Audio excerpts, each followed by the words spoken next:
आपण केबे सुनिछन्ते कि ब्याटेरी संपूर्ण चार्ज हेबा परे ताहा वर्ष वर्ष धरी चली पारे। एपरिकी गोटिए थर चार्ज कले 50 वर्ष पर्यंत सही बैटेरी चलिबो।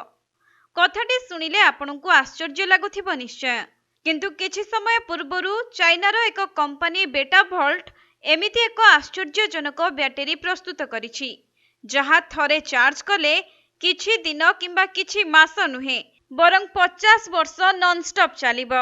आपण हुए तो भाबुथिबे जे जदि ब्याटेरी 50 वर्ष पर्यंत चलिबो तेबे ब्याटेरीर आकार बहुत बड़ होइथिबो।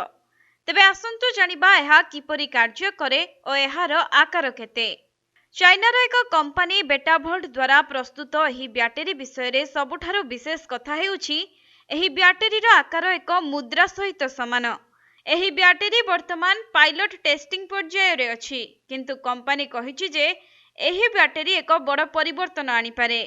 आ एही ब्याटेरी को चार्जिंग किंबा रक्षणाबेक्षणर आवश्यकता नहीं। एही ब्याटेरी परमाणु शक्ति उपरे चली थाए।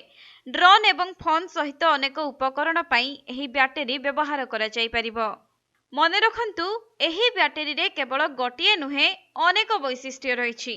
अनेक समय रे ब्याटेरी विस्फोरण घटुथिबार खबर सामना को आसुछि, किंतु कंपनी दाबी करिछि जे एही ब्याटेरी चापरे विस्फोरण हेबो नाही किंबा निया लागिबो नाही। एहार कारण हेउछि ब्याटेरी लॉन्च करिबा पूर्वरु विभिन्न तापमात्रा रे परीक्षा करा जाइछि।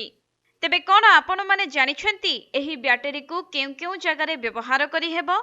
बेटा भोल्ट द्वारा प्रस्तुत एही आणविक शक्ति ब्याटेरी को विभिन्न क्षेत्र रे व्यवहार करा जाई परिबो। एही ब्याटेरी को एआई उपकरण, एरोस्पेस, हाईटेक सेंसर, डाक्तरी उपकरण, माइक्रो प्रोसेसर, छोट ड्रोन एवं माइक्रो बोट रे व्यवहार करा जाई परिबो।